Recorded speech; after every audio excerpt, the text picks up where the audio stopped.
La médula espinal forma parte del sistema nervioso central, se localiza en el interior del conducto vertebral. Su principal función es conducir impulsos nerviosos entre el cerebro y los demás órganos del cuerpo, promueve los reflejos espinales. Se divide en dos estructuras, la superficie externa que cuenta con la fisura media anterior, surco medio posterior, surcos anterolaterales y surcos posterolaterales, y su estructura interna, que está conformada por sustancia gris, astas anteriores, posterior y lateral, sustancia blanca con cordones anterior, lateral y posterior. Este cuenta con 31 pares de nervios que surgen de la médula espinal para inervar las estructuras del cuerpo y conformar el sistema nervioso periférico, 8 pares de nervios cervicales, 12 pares de nervios torácicos, 5 pares de nervios lumbares, 5 pares de nervios sacros y un par de nervios coccygeos. La médula espinal forma parte. Irrigación arterial y venosa. La irrigación arterial espinal anterior está formada por la unión de las ramas espinales anteriores que tienen origen a partir de cada una de las arterias vertebrales. Las arterias espinales posteriores son un par de arterias que se originan a partir de las arterias vertebrales y cursan inferiormente junto a la cara posterior de la médula. En el segmento cervical, estas se componen principalmente por ramas de la arteria subclavia. En los segmentos torácicos y lumbar, que corresponden a las ramas de la aorta descendente, como las ramas espinales de las arterias intercostales posteriores y las arterias lumbares.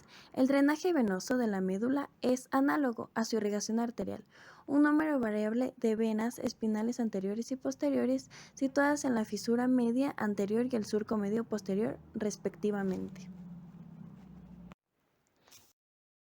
Estructura interna de la médula espinal. Posee dos componentes, la sustancia gris que contienen los cuerpos de las neuronas y la sustancia blanca que contienen los axones. La sustancia gris central posee una configuración diferente con una forma parecida al de la letra H o como una mariposa. La porción más anterior o ventral de cada una de las alas de mariposa representa el asta anterior y contienen los cuerpos de las neuronas motoras. Las fibras nerviosas aferentes de las raíces dorsales de los nervios espinales entran en la médula espinal por el surco posterolateral y alcanza el asta posterior, que tienen función principalmente sensitiva. Entre los niveles T1 y L3 existe un asta lateral, ubicada entre las astas anterior y posterior que contienen las neuronas del sistema nervioso simpático. En el centro de la sustancia gris medular existe un conducto central que contiene el líquido cefalorraquídeo. Este conducto se extiende a lo largo de toda la médula espinal y cranealmente se comunica con la cavidad del cuarto ventrículo. La sustancia blanca de la médula espinal se encuentra alrededor de la sustancia gris, delimitándola. Esta se divide en tres cordones, anterior, lateral y posterior.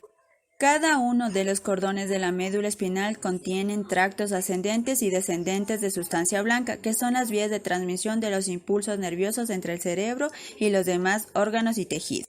Meninges de la médula espinal. La médula espinal y las raíces de los nervios espinales están revestidos por tres capas meningias que determinan la existencia de espacios o compartimientos entre ellas. La capa más interna es la pía madre, que se encuentra firmemente adherida a la superficie de la médula espinal. La capa intermedia se denomina aracnoides. Entre la pía madre y la aracnoides existe un espacio lleno de líquido cefalorraquídeo, conocido como espacio subaracnoideo, que se continúa con el espacio del encéfalo, permitiendo que el líquido cefalorraquídeo circule entre los dos compartimientos. La capa meningia más externa es la dura madre. El espacio virtual ubicado entre la aracnoides y la dura madre se denomina espacio subdural. Externamente a la dura madre, entre esta meninge y la superficie interna del conducto ventral, hay un espacio conocido como espacio epidural o peridural. Es en este lugar que se realiza la aplicación de anestesia epidural, muy utilizada durante el parto. Lesión de neurona motora inferior. Es un conjunto de signos y síntomas causados por la lesión de la segunda neurona de la vía motora. El trastorno motor tiene dos formas.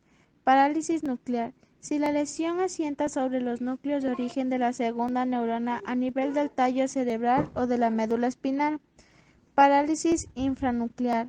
Lesión en algún punto del trayecto de las fibras que conforman la vía motora después de su emergencia en el núcleo de su origen y hasta el efector periférico. Lesión de neuronas. Las neuronas motoras superiores son responsables de transportar información motora desde la corteza cerebral y el tronco encefálico hasta la médula espinal. Las lesiones de la neurona motora superior causan daño a las neuronas por encima de los núcleos motores de los nervios craneales en el tronco encefálico o las células del asta anterior en la médula espinal. Estas lesiones se presentan clínicamente con síntomas de debilidad, espasticidad, clonus e hiperreflexia. Las causas incluyen accidente cerebrovascular, lesión cerebral traumática, cáncer cerebral, trastornos infecciosos e inflamatorios y trastornos metabólicos y neurodegenerativos. Las neuronas